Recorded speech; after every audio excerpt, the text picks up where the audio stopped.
Good day. Welcome to the Mr. Magazine webcast live from the Wall Street Journal in New York City. This webcast is produced by OnStream Media and sponsored by Akamai Technologies. And it's my great honor to introduce Michael Rooney, Chief Revenue Officer at the Wall Street Journal. Thanks Michael, for having me. You and bet. I'm glad you mentioned the sponsors. That's very important. Take care of your sponsors. Michael Rooney has been the Chief Revenue Officer at the Wall Street Journal since May of 2007. Before that, he has held so many different positions, including the founding publisher of ESPN magazine, Men's Health, Discover. So he's very well-rounded when it comes to the digital and print. Right. I mean, he created magazines for the screen media, i.e. ESPN, and now he's creating both print and digital. My first question to you, Michael, in this digital age where everybody is talking digital, how different today's paper versus digital is from when you launched ESPN magazine, when you had another screen versus print? Yeah, it's much different today, and I've been gone from ESPN for a while now, but I remember in '97, it was very much a platform that we had not ventured into. Actually, Hearst had tested some things out, but we had not ventured into that platform, and it was our mission there, as it is here, to serve the fans in ESPN's case anytime, anywhere, anyhow they want to get it. So first and foremost, we wanted to satisfy that, and we still felt very strongly, and I believe they do today, that print was a vehicle to do that. So we were very excited about that. The other is we went after a very targeted group, and I don't have to tell you how important that is in the magazine business to understand your audience. So the thinking was that the next generation of sports fans, which was brought up on television and brought up with SportsCenter, would appreciate a print vehicle, but it had to be something for them. And so big in size, lots of photography, really, really small type. So all my friends said, I can't read it. And I said, perfect. And they said, what do you mean? And I go, well, it's not for you. And the other fun and smart thing about it was targeting, or not going after the sports publications, but going after the lifestyle publications, because sports had become part of the popular culture, and it was important to us to be more than just a competitive sports title. How did that change? I mean, if we move forward to 2013, yeah, we still have those screen media. Yeah, it's all over the place, including here. Yeah. How is the climate different? Yeah. Well, I'll speak about it for the Wall Street Journal. I'm sorry. We continue to experiment with print, much like people are experimenting with digital, and I can have a lengthy conversation with you about all the things we're doing digitally, but it's fascinating to me that we still continue to find a healthy dose of interest in the print side of the business. We launched WSJ magazine and have increased the frequency on that.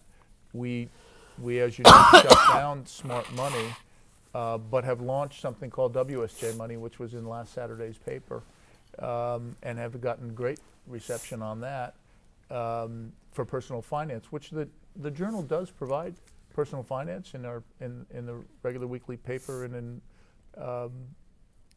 on the site, but something specific. There still seemed to be an appetite for that. Now, we have the advantage of the distribution through the newspaper. So, but many others out there have those advantages as well. So, I think that allows us to experiment, and we talk all the time about other kinds of long-form journalism that could work in the magazine format. That could be successful for us. So it's fun. yet you continue to hear print is dead, newspapers are dead. Yeah. You're launching new magazines. You are Yeah. expanding your digital presence. Yeah. You are one of the few, if Yeah. not only, papers that have the paywall. Right. Yeah. And since you arrived on the scene, and since you launched the WSJ magazine and then the new magazine, how are you balancing Yeah. this print versus Well, digital, or is it print plus digital? It's print plus digital. It's that serving the reader anytime, anywhere, anyhow they want it. Now today, 2 million people want our product in print. And we keep raising the prices and they tell us they want it. So we're going to keep delivering it to them. It's no mystery that the cost of producing that versus putting it out digitally is much, much higher. Printing plants, trucks, ink, paper, all those things go out of the way. But today, we have 2 million people that want the print product, and so we're going to continue to deliver them. What we do hear a lot is, in my side of the business, in the advertising marketplace, is that we're different, and that translates into fortunate. Having a core of business, finance, and economics makes us a must read, and so does over 100 years of stellar reputation and 33 Pulitzer Prizes. So we have that advantage that local newspapers do not, and we continue to take advantage of that and provide them more value, more value, more value. When I got here, we did not have a bureau in Washington. We were not covering politics like we should. We did not have the 2,000 journalists around the globe like we do today. We did not have a weekend section like we have today. We were not able to offer the full meal that we do today. We were satisfied that you would read your local newspaper, and then if you were a business person, you would then pick up the journal. Today, that's not the case. In many, many markets that have either shut down or stopped their home delivery during the week, we now feel that we can be the only paper. The challenge, of course, is probably since we're mostly male, is sports. But we're not unique to that challenge. It's hard to cover local sports, and we have a New York edition. We can do that, but we think we have a fun and entertaining and accurate and thorough sports coverage, which is sort of the last link to the chain to make it all work. Well, in addition to all these changes, you seem like you are also investing in the print. Yes. Can you envision a day where we have a Wall Street Journal digital only and print those 2 million, folks who want the printed edition that, say, like 5 years, 10 years from now? I can envision that, and we're prepared for that.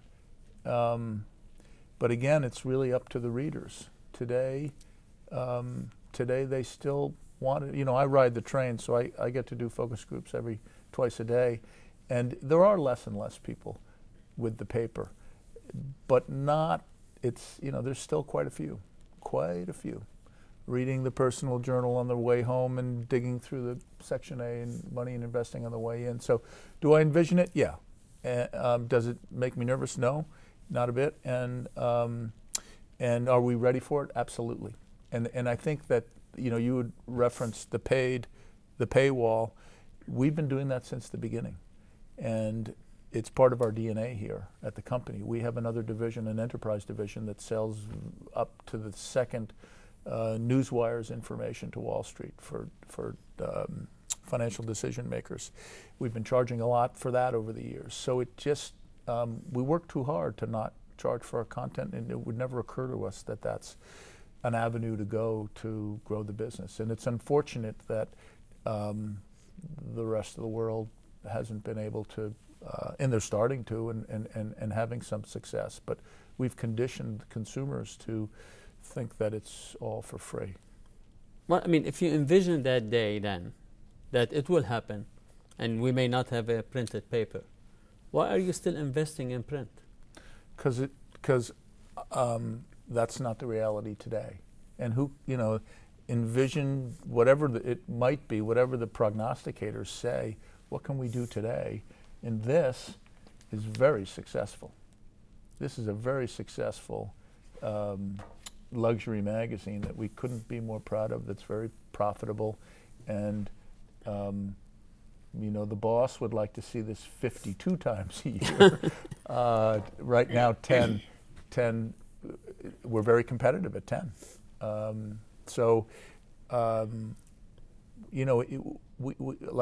we do in the digital world, we do in the print world. We test things. We see what works. We're not overly emotionally attached to one or the other. If it doesn't work, it's a difficult decision to make with smart money. I remember when that launched and how exciting it was, and the great work that Chris Lambiase and all those guys did to make that happen was very exciting.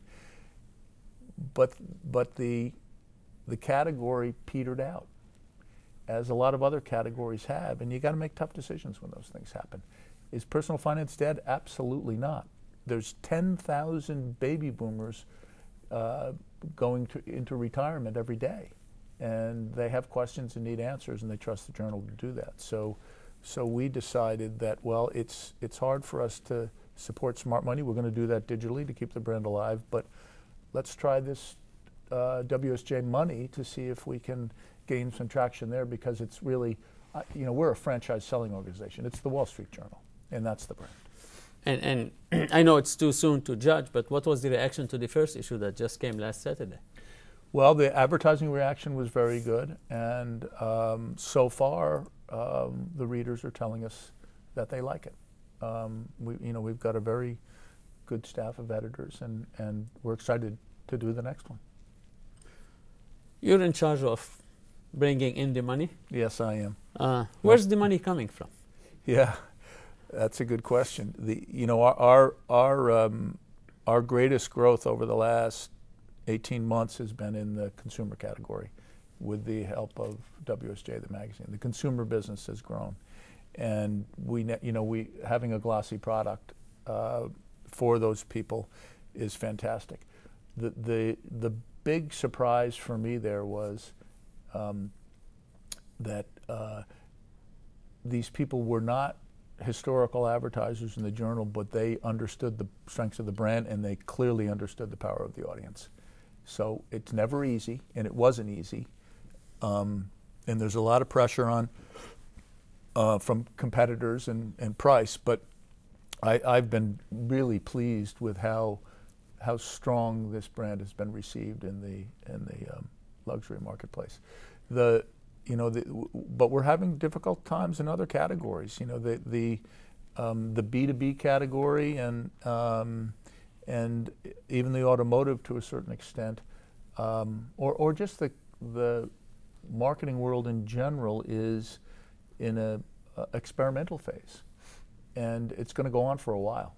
And people are trying everything in order to gain traction and make something happen. I think that the static ad or the 30-second spot just doesn't interest agency people or clients anymore.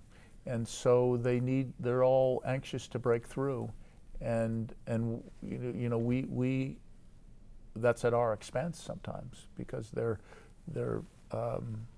can find it cheaper someplace else in order and reach large numbers of people, and they're looking for direct response, and that's going to go on for a while. And in the as market share starts to shift and people learn, I think you'll see a lot of people coming back to the traditional way of doing business, and of course doing more and more of the targeting that's capable. But the people forget that magazines, all print products, have great metrics. And it's like, well, print doesn't have any metrics. Well, what are you talking about? We have tons of metrics. And syndicated research is a perfect example of that. That's a great metric for us. And print can be the foundation of any good media plan. And there's some people that are out there that still believe that. Lots of people out there that still believe that. So we ask all the time, are you in the hallways of your agency? Are you shifting away from newspapers? We hear it conversationally, but is that what's happening in strategy sessions? Are you guys saying I'm getting out of newspapers? And I don't think they're afraid to tell it. You know, those agency people will tell you whatever the hell they think, and we're not hearing that. We're not hearing that. It's not that we're not against print, but the immediacy is requiring us to. The immediacy for results is requiring us to experiment, and that's where our focus is right now. And print is experimenting with print. It just isn't as sexy as experimenting with something else like video. And so no matter how sexy that video is, how come then that ad agencies and advertisers are only willing to give you pennies on the dollar compared to print? Well, not us, but it goes, well, we as an industry, the magazine business gave it away to begin with. So we created no value at the get-go. You could buy digital ads at a magazine's on a magazine's website as added value or bonus. What a big mistake that was. But we'd like to take that back, roll the clock back and start that one over again. But you remember that, and I remember that as well. So it was like we didn't believe it. And then the other problem was we were too platform focused as an industry, and not thinking just about the readers and their consumption habits and how they wanted to absorb news and information. That we were like, well, we're a magazine company, and that's what we are. The rest of this stuff is silly. Woo. So that didn't work out so well. So now if somebody asks you, like, what's the Wall Street Journal, do you tell them it's a newspaper, or what's? The Wall Street Journal is a content provider. And I'll tell you what, though, and I told you this before, but I'll say it again. I go to cocktail parties once in a while, and people get confused about the newspaper business. I say, I'll tell you what, I'll take all the print revenue, advertising revenue, and circ revenue. You take all the digital revenue, and we'll go buy a boat. You'll buy a boat, I'll buy a boat. And I guarantee you my boat will be bigger than yours. Much bigger than yours. Much bigger. So that's, and I think that probably is true at, some of the strong, probably that's true at Condé Nast and other companies like that. Your role have changed. I mean, if you were like the traditional publisher, you would have been called publisher, not chief revenue officer. Yes, yeah. But in newspapers, that's not true. The publisher in the newspaper business was the top dog, the CEO, and he had all departments reporting into him, unlike magazines. Now, how is that role in the newspaper? And here, specifically your role. I mean, you're not selling advertising the traditional way. I mean, you may selling some, but things have changed a lot. That's right. Can you tell us a little bit about how different in this paper versus digital, paper plus digital world sales take place? I think that, it's changed, but a lot of things are still the same. We've always been consultative sellers on the print side of the business since the day I started, and that's still part of the business. We've still done a lot of research. It's a strategic priority for us, not just syndicated, but proprietary research in order to establish our position as a leader in the marketplace. That was true at ESPN. It was true at Men's Health. It was true at Field and Stream and Outdoor Life. And it's true here. And we invest in that, and we find that we're out in the marketplace talking about that continuously. Here's what's happening in the market. So clients still want to hear about that. They still want to understand. So that part of it has not changed. Of course, the pricing is a huge change in the business, and the pressure on pricing. And it was there. It's always been there. But now as the tertiary titles have weakened, it's put more and more pressure on the leaders in the category to uphold their pricing. And it's hard. That we spend a lot of time answering the question. Anybody who, answering the question why you're too high priced, why you're so high priced. We deal with that every day. So that's a big part, a big change that's happened, but not new to the story.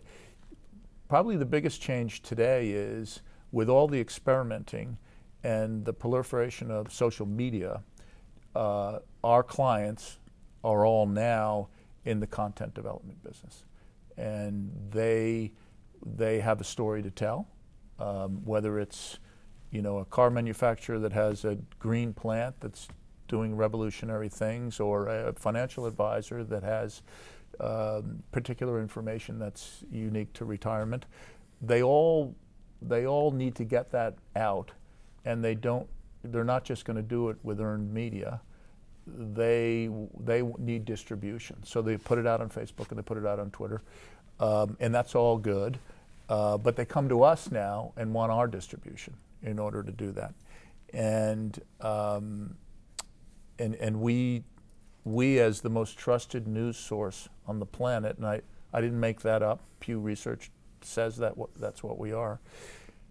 I have a responsibility to go to my clients and say, okay, you're in the business, you've hired some journalists, hopefully they took more than one course in undergraduate school, maybe there's some Ole Miss grads that are there, but let me help you understand what works and what doesn't work, because we can take your content and we can put it in a box, we call it Site in a Box, and we can put it somewhere on our website that's 17 clicks away, and nobody's going to go look at that, and the client's going to be upset. So that's not going to work. They're not stupid, so nobody wants to get on the front page of the Journal and jeopardize our editorial integrity or their reputation either. So that's not going to happen on the other side. But in the middle there is real opportunity for us and them to help them distribute that content in a meaningful way that resonates and gets some traction. It's too much right now. It's going to continue to go on for the next couple of years. It's just going to be people puking their information out there. But as a result of that, we're going to learn some things, and some people are going to get smart about it, and they're going to start doing it right. And we're in the game, and we're going to help people do that. Do you think this is like helping or hurting? I mean, this explosion in this content marketing, this explosion in native advertising. Yeah. Everybody is a journalist. Everybody wants to create their own product. Yeah. Well, my first reaction to it, I was on a panel 5 years ago, and I remember, and it was for some reason Kraft was in the room, and I remember saying, I had my head right in the sand, and I said, look, why don't you make the cheese and we'll make the content, and at the end of the day everybody will be happy. Because if you stop focusing on the cheese, it's going to start to stink, and then we're not going to like it. Or if a car company, is paying too much attention to content, but we have our heads out of the sand on that. And I think you just have to be smart and understand what it is they're trying to do. If I put myself in their situation, they genuinely believe that our clients have valuable information that goes beyond a static ad, and they need to get that out. And whether it's and it doesn't have to be propaganda. There's good stories to tell. So we just have to be careful that we never encroach upon the editorial integrity. And people will ask, because they don't know. Mm-hmm. They'll ask to get in there. They'll ask to influence a particular category that you cover or a particular story that you cover. And you just have to be strong enough and smart enough to say, no, that you don't want to do that. That's not the right question. If you want to launch a magazine or a newspaper or something, go ahead and you really think you can compete in news and information, that's a different story. But don't get carried away. You don't want to infringe upon the relationship that my brand has with its readers, because then you lose and I lose too. And I think most people get that. But so you don't see that as a danger, like looming? It is a looming danger, but I'm as I said, I had my head in the sand, and I don't anymore. So I'm proactive about it. I want to help people understand how to do it. I want them to get the benefit of the knowledge of 2,000 journalists that we have around the globe and how it works and how you do it right and how you gain credibility. And so we're not going to let it happen. And I've seen people that have screwed it up, and that because there's a quick buck there, but it's not going to last long. The quick buck stuff. The idea of we've been doing special advertising sections and special, we've been doing that stuff for years. So it's really no different than that. It's just in this social media environment, the floodgates have opened, and readers are smart enough to tell the difference. You keep on going back and referring to the relationship you have with the readers, yeah, the affinity right. that you have with the readers. In this whole digital age and digital environment that exists today, are the readers playing any different role? Yeah. Well, they're now engaged. We hear from them a lot more. And if you went back to the pre-digital age, we probably wished we had a little more dialogue with our readers, don't you think? Yeah. And now we got probably more than we want. So, if you want to participate at the Journal in a conversation, we need to know who you are and what your name is. I think that's kind of a scary part, when people can come in with these anonymous names and throw barbs and cause problems. That's not, we're not a place for that. But it's that's a challenge, as I see, big challenge. Let's talk a little bit about the industry as in general. I mean, you've been involved, you've been an insider of what used to be magazines, now magazine media, and now newspapers, and now digital. And what's next? What's next? Smoke signals. Hey, we got one today. Oh, we got one today. I mean, actually, as we sit down here, we're competing. That's right. With the new Pope. So yeah, I think that user-generated and brand-generated content is we're only in the early stages of that, and some really good things are going to come out of that. A lot of garbage is going to come out of it too, unfortunately, but some really good journalists are going to come out of that, and some really good ideas are going to come out of that. And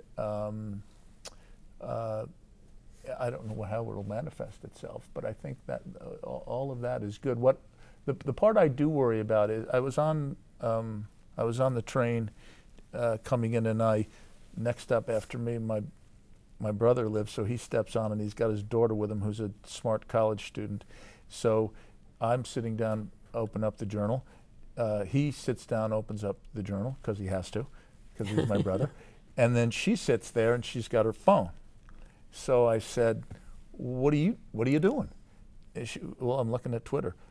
How are you getting your news today? Well, I got my headlines right here. Okay, well, read me the headline you're looking at right now. Kim Kardashian just, and I said, that's a problem. Now, maybe there were, I know you can tailor it, and maybe there's some other headlines she was looking at as well, but I worry about who's going to curate content for her and allow her to have the breadth and depth of the news that is being put out every day. I mean, I know there's a lot of curation taking place in the digital world. Right. But can it be trusted as we trust the... Well, that's why brands will, that's what's there. The brands are the trusted places. If it's not a brand, no, it can't be trusted. So what are we waiting for? To let somebody else come take the place of the traditional media? Yeah, well, that's, I had someone, we describe the Journal as an island of clarity in the sea of madness. And I think that's a good way for us to talk about it. So you come to the journal for clarity. And I was on a panel once, or giving a talk once, and a blogger got up and said, I don't get it. Why do you get paid and I don't? And I said, you're not an island of clarity.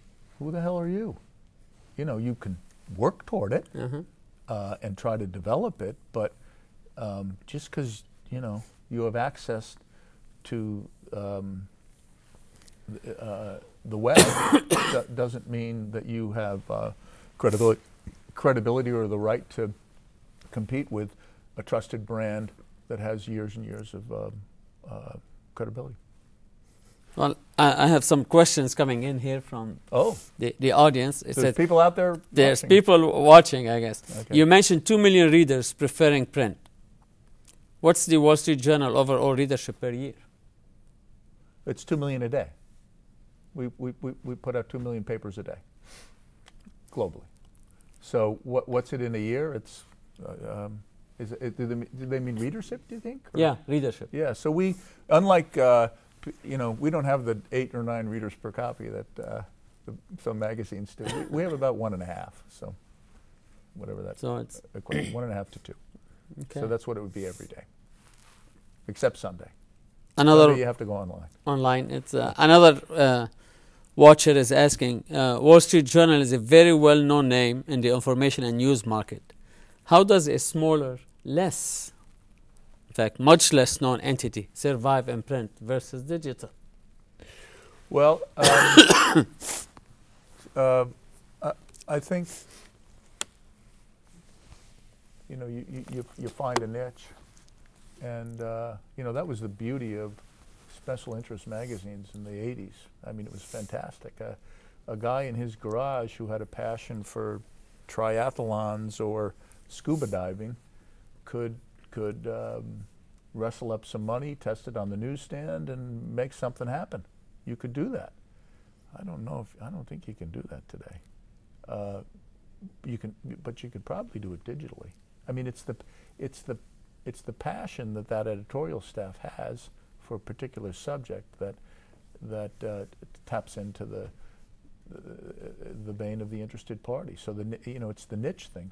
To come out and think you could be a news gathering organization in print today and compete would be very, very difficult. So and you certainly, if you're news gathering, I mean, you just couldn't. You have, it has to be by the second. You know, even daily doesn't. But how does that? I mean, how can people find you in the digital world? I mean, at least no matter how bad the newsstands are, and no matter how much we, I mean, you may bump into something, you may find it, you may see it. I mean, how does somebody? I mean, I've heard someone once said that the web is 80% marketing and 20% content. Do you subscribe to that philosophy? Well, 80% marketing. Well, that's not the. I don't look at it that. I mean, I'm on the web getting information, so I don't. No, I don't agree with that. I think it's. You know, I think that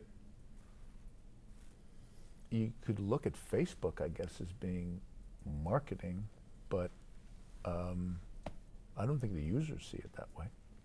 Okay. And that's a hell of a lot of people every day looking at each other's pictures from vacation.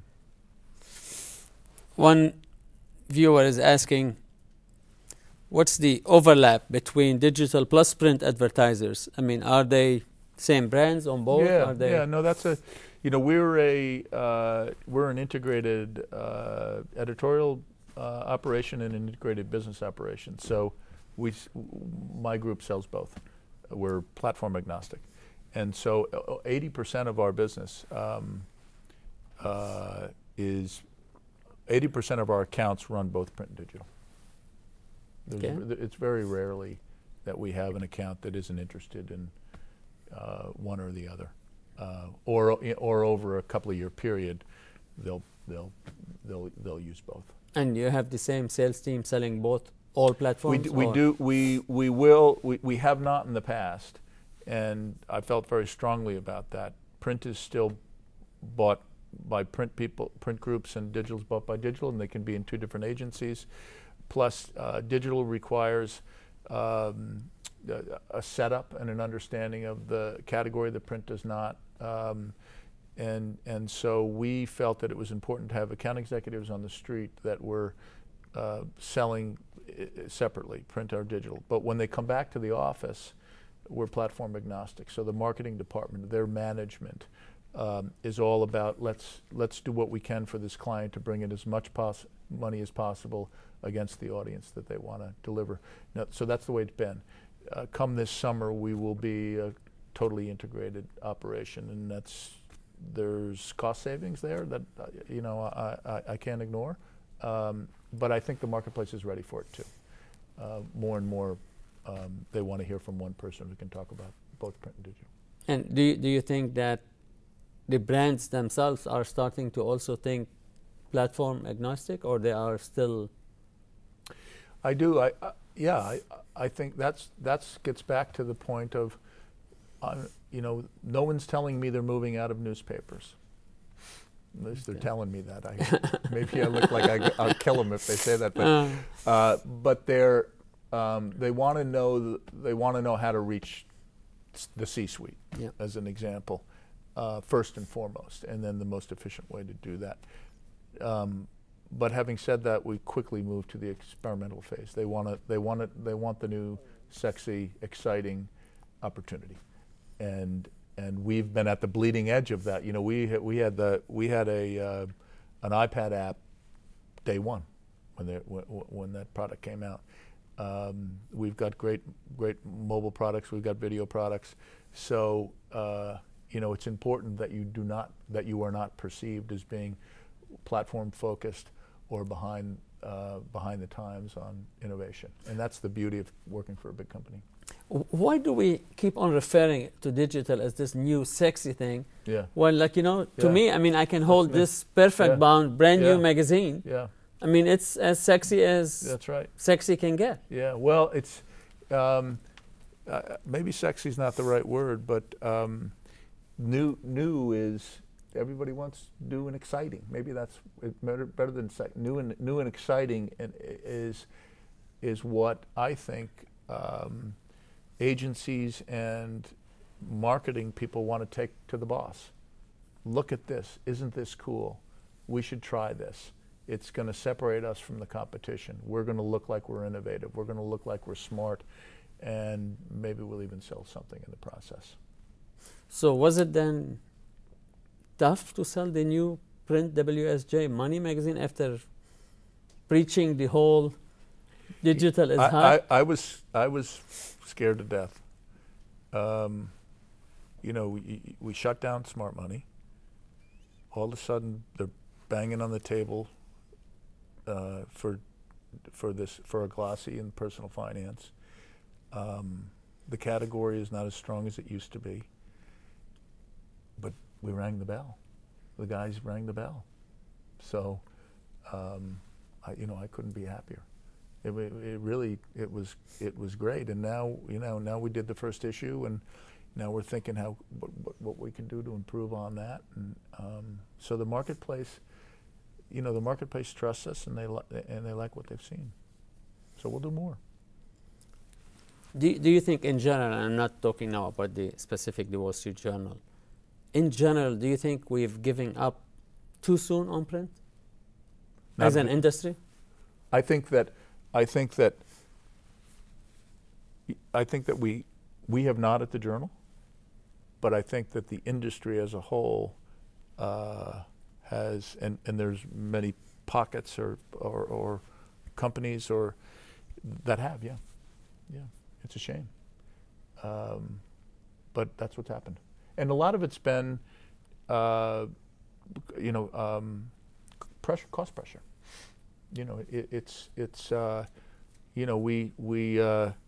We decided a long time ago to give subs away for $1 an issue in order to get the rate bases up, in order to sell more advertising, and that was fine for a while. but then the pressure came on the ad side, and the dollars weren't there, and probably started with automotive, and it's just not, there's not enough money to go around. So that's a shame. But you know, it's not because people wanted to give up on print. They had to give up on print. You know, it was the barriers to entry are relatively low, or have been relatively low. You know, you could throw 250,000 copies out there of them. I don't have to tell you this, but right out on the newsstand, the distributor would take it, and you'd learn. That's a good acid test. You'd learn pretty quickly what you had, and you can't do that anymore, can you? Anybody doing that? Very few. Yeah. Or the ones we were talking about this before. The ones that are doing it are offshoots of existing brands, right? And spin-offs a lot. And that's, you know, that's not sustainable. That's not a business model that you know you're going to grow a business on. Let me turn a little bit to some personal things. Oh, really? What makes you tick and click? I mean, you've always been involved in a semi-hybrid between general interest / special interest. Yeah, that's right. Whether it was men's magazines, where everybody, oh no, but men's house, this will never work. Yeah, that's right. ESPN, this will never work. I mean, so do you find it a challenge to just like go against the current? Yeah, I do. I've always been a contrarian. You know, I would. It's always. I suppose it's been somewhat matching vocation and avocation. So I went to Rodale when I was, you know, running 6 days a week, and believed wholeheartedly in their magazines and what was. I still try to, but not as much as I used to. But I believed in that company, and they were kind enough to teach me the business. I went to ESPN, you know, when I had a teenage son, so I was a hero there, and that was fun, and loved sports. And as I get older, I pay more and more attention to the news and business, finance, and economics. So I guess I pursued what my reading interests were. But yeah, I do like a challenge. You know, I was hired here in May of 2007, before Mr. Murdoch bought Dow Jones, but I knew he was buying it. So that was a little risky. It's worked out. That was a little risky. Is this the biggest challenge in your career, your current job? I think right now this is, because this venerable brand is you know, in a place, is just skyrocketed since News Corp's purchase. And it's, you know, its global opportunity is huge. So this is, if we can pull this off, you know, we have in-country, in-language websites. You know, we're all over the globe. Yeah, this is the biggest. Talking about the biggest challenge, one of the viewers is asking, is like, the Wall Street Journal print still has 2 million readers, 100 years, 33 Pulitzers, and remains must-read even today. Yes. What are your thoughts on this? Why? Well, because people still want curated content by a reputable source. I mean, this is, we, you know, as I said before with the Pew Research, we are the most trusted news gathering organization. And well, I don't understand why we don't have more. I mean, it's the most credible news gathering organization on the planet. And then someone is asking right after that, saying like, but then you have this paywall that you're not giving this great information to the masses. You are keeping it away from people. 2,000 journalists. They all have families. They have to eat. How are they going to eat? It's not free. It can't be free. You mean it's ridiculous that you mean you don't believe in the Welfare Information Society? No, no. You have to understand that for it to be quality, it has. There's nothing. You don't get anything for free. It's incredible to me that more people just don't suck it up and deal with it, because it's not free. If it's free, it says it has no value.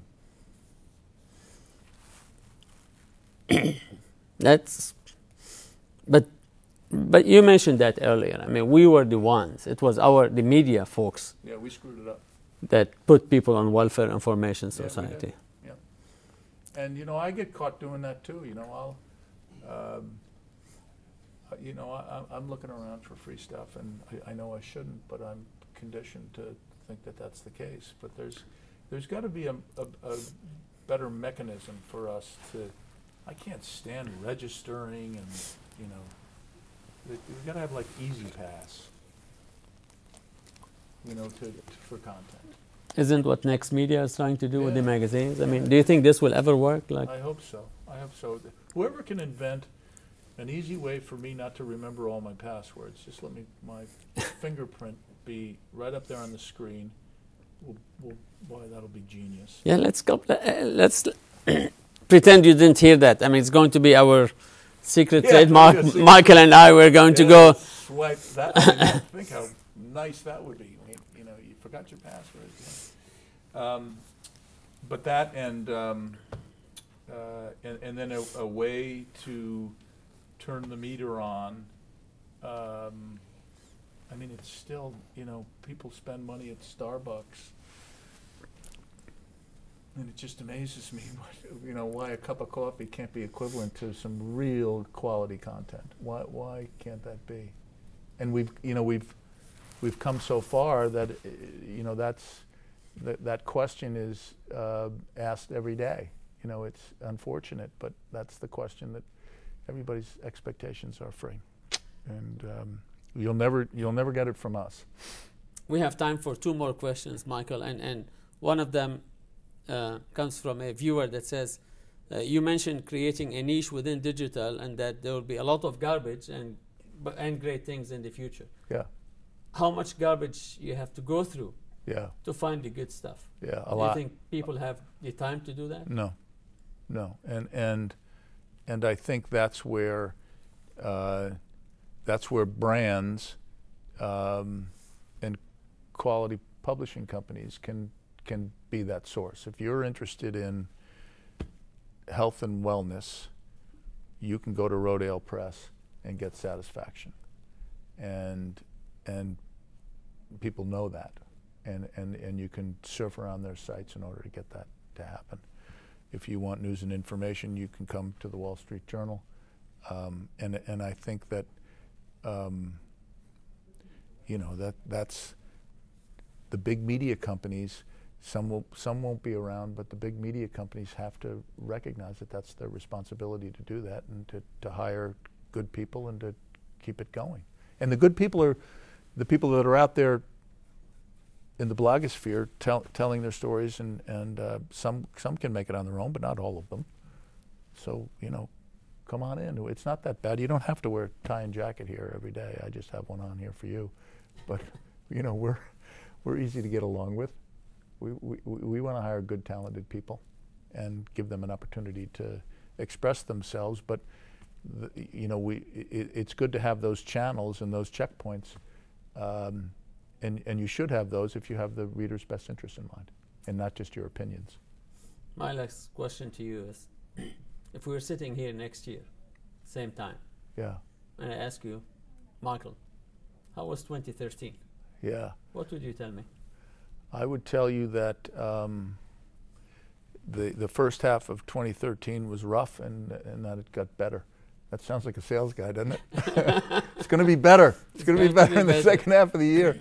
But it's tough sledding right now. The digital display business is not growing at the rate it was for everybody, and that's a problem. And the print business is still in a pricing battle that it is going to take down some people. So is the digital honeymoon over? No. No, you gotta get ready for that. It ain't over. We're just in the middle of it. Thank you very much. All right, thanks. Thanks. This was fun. Again, this was the Mr. Magazine webcast from the Wall Street Journal offices in New York City with Michael Rooney, Chief Revenue Officer of the Wall Street Journal. It was produced by OnStream Media and sponsored by Akamai Technologies. You can follow the discussion at the hashtag print or digital, and hope to see you at another webcast. Thank you very much. Or at the newsstand. Or at the newsstand.